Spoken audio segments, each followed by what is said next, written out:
It is difficult to overstate how important the Gears of War franchise has been for third-person run-and-gun shooters. These clunky goons with chainsaw guns have been instrumental for the genre. You really cannot divide that over-the-shoulder run-to-cover action gameplay with the series at large. Gears Tactics, though, tries to do just that. Tactics attempts to translate the Gears tropes of intense action, these luminous set-piece battles, and thick monster men with chainsaws to the always exciting turn-based strategy game genre.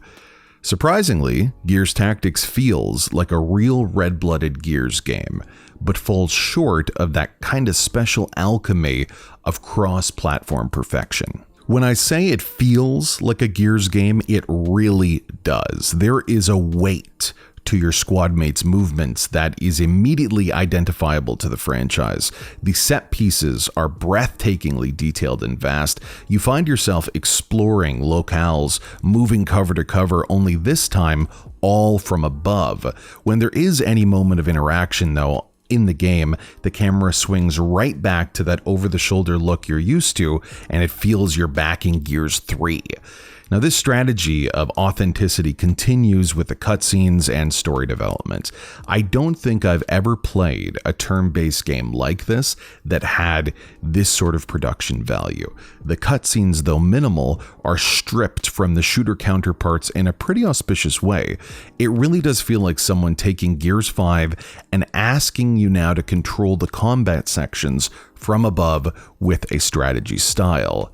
For someone like me who never really excelled at the old cover-based shooter, this is a revelation. I get to enjoy the surprisingly tight storytelling and lore of a Gears game without suffering through a legacy shooter.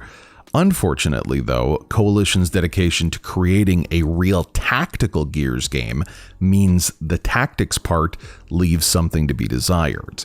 For those familiar with turn-based strategy games, you'll notice immediately when playing Tactics, they got rid of the grid. It is now a fluid map that allows for strategic placement pretty much anywhere.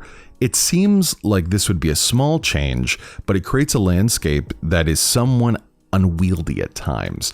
Not knowing exactly how far an enemy is with certain loadouts can cause mishap after mishap. Having an active grid, though, especially on Iron Man difficulties, would keep these systems in place and just make it a lot easier to understand. Another big change is the addition of one more move. In most turn-based games, you're designated to 2 actions. Usually, when an aggressive action is taken, it ends your turn. In Tactics, you start with 3 action points and continue your turn after you fire your weapon or set up an overwatch, which you'll do again and again. This small change creates a strategic outlook that surprisingly feels a lot more like a cover-based shooter. You're now looking for your moments against hordes of enemies, but always finding yourself still considering your flank and creating cover for your teammates. This leaves you with an exciting battlefield that has a sense of depth and action, but doesn't feel quite as calculating or even dominating as other games in the genre. You won't have as many of those ricocheting moments where you've just done everything right to really destroy a wave of enemies.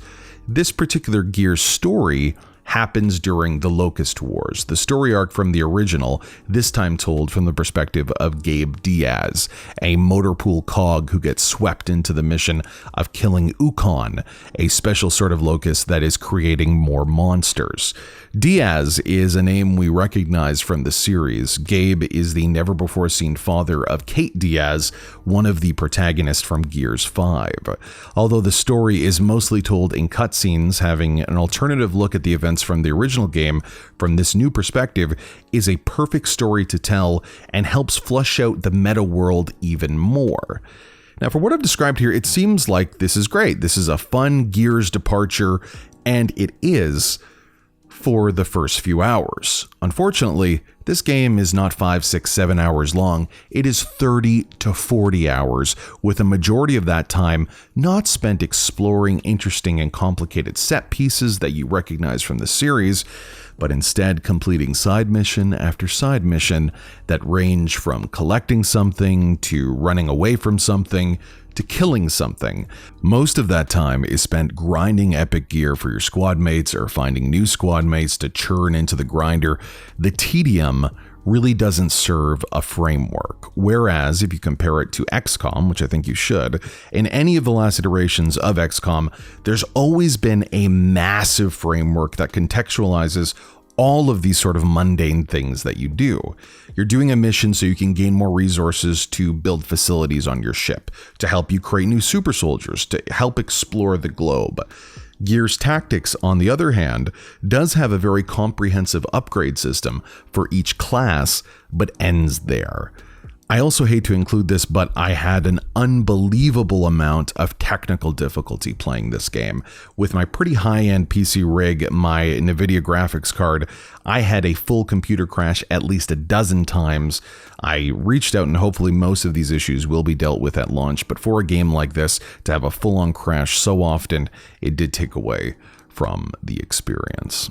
Ultimately, Gears Tactics achieves the transition from third-person shooter into turn-based strategy game without compromising, and I think that's really important, on the tropes that led to the series' great success.